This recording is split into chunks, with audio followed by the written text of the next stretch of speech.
Labas visiems žiūrintiems, sveikinamės iš Alytaus ir kalbėsim šiandieną toliau apie savaime nesuprantamus dalykus. Kartu su mumis šiandieną yra Adrija. Adrija, tavo šiandien pasirinkta tema yra FOMO. Taip. Pakalbam, kas tai yra? Gerai, tai kaip aš suprantu ir aš šitą dalyką tikrai gana dažnai patiriu, tai yra baimė kažką praleisti, kažko nepatirti ir aš šitą dalyką patiriu daugiausiai galbūt draugų rate, kažkur nenuvažiuojant ir visada jaučiu tą tokį praleidimo baimę tokią, kad kažko nepatirsiu ir po to negalėsiu pakalbėti su draugais apie tai. Tai tikrai toks dalykas, su kuriuo gana dažnai susiduriu ir tai nėra labai malonu. Gerai, nemalonu, bet dar grįžtant biškiuką atgal, bet iš kur tai kyla, nes iš kur tai sužinojai, kad tai yra būtent FOMO ir aš ją patiriu ir dabar būtent tas jausmas yra, bet tas jausmas. Net nežinau, žinokit, iš kur kyla, man atrodo, čia toks įgimtas dalykas arba labai gal visuomenė tai formuoja, ypač socialiniuose tinkluose, kai rodome mūsų gražiausias akimirkas ir tada atrodo, kad kitas žmogus gyvena daug geriau ir nori tą patirti ir aš to nepatiriu ir tada įvyksta tas FOMO. Įvyksta FOMO, nes mes matom gražias nuotraukas, gražius stories, gražias istorijas, bet vis protu ir logika suvokiam, kad kas yra už kadro. Yeah. Bet vis tiek ateina tas momentas, kad vis dėlto ten gražesni vaizdai negu pas mane gyvenime. Aš geriu kavą iš paprasto puodelių, o jie va ten kažkur prie jūros, saulė šviečia. Ir nežinau, man atrodo, kad čia su šitu dalyku yra labai sunku susidoroti. Ir socialinės medijos dabar tikrai labai, galiu net pasakyti, valdo pasaulį ir valdo žmonės. Tai aš manau, kad iš to ir kyla tas FOMO ir tai tikrai nedaro žmonių laimingesniais. Ar jūs su draugais pakalbate šitą temą? Nelabai, bet... Tai gal tu viena tik tai jauti tokį dalyką, ar tarp jūsų draugų nieko nėra? Gali būti, bet tikrai labai dažnai patiriu ir stengiuosi tada visur dalyvauti, visur būti ir iš to įvyksta gal net toks perdegimas. Aha, būtų mano kitas klausimas, kas seka po to, kai tu bandai pasivyti tą jausmą ar paneigti jį, kad tu nieko nepraleidi? Tai įvyksta tas toks perdegimas, kur tu būni visur, visada ir jeigu išeini iš kažkur ir tada tas toks stresas, o kas jeigu aš kažką praleidau? Gerai, klausimas tau, o kas jeigu tu kažką praleidai? Kas nutiks? Pasvarstom, visiškai filosofiškai. Gerai. Kas galėtų nutikti, jeigu tu, pavyzdžiui, tave pakvietei į koncertą, bet tau yra mieliau, ten, nežinau, susitikti su draugais, nueiti kavos ar išėti pasivaikščioti. Ir tu praleisi tą koncertą.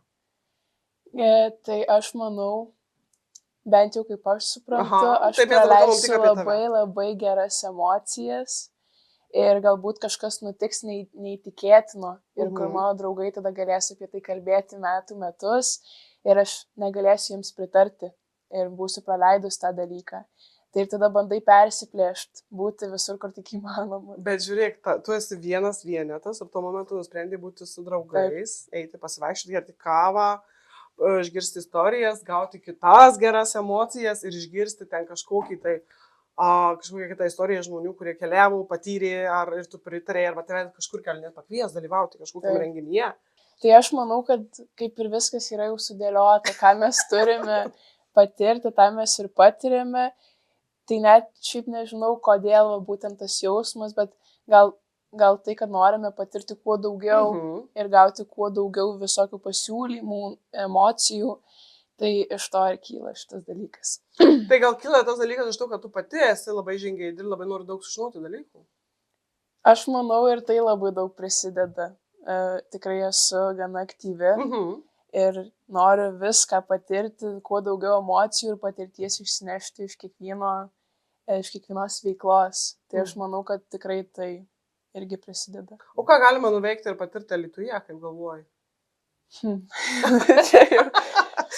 Čia geras klausimas. Aš manau, kad Alytuje labai trūksta tokios kaip ir visokių renginių bei įsitraukimo kad reikėtų jaunimui įsitraukti. Aišku, su laiku tai jau atsiranda visokios jaunimo bendrovės ir pas mus yra...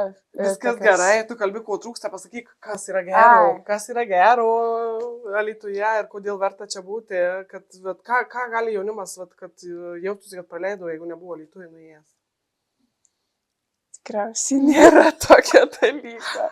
Čia yra žiauri tiesa, kad Alytuje yra ką veikti, bet dar jūs gal neatradė vietų.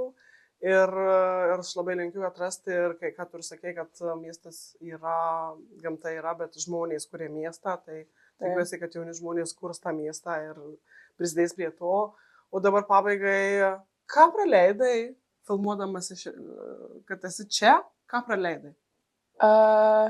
Dabar turėčiau būti matematikos pamokoje. Atsiprašau, matematikos. Bet galbūt nėra, labai jaučiuosi kažką praleidusi. Aha, tai reiškia, šitas jausmas nėra visada.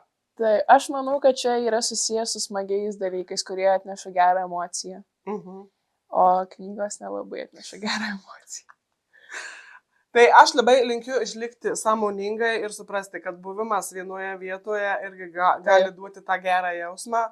Ir tą FOMO savo mažinti kiek įmanoma savo sąmoningumu, o jeigu dar pakalbėjus su draugais, padiskutavus toliau po šituo podcastu, tikrai galima ją pavynioti ir suprasti, kad gal viskas tai, nežinau, su laiku praeinama, išaugama ar suprantama.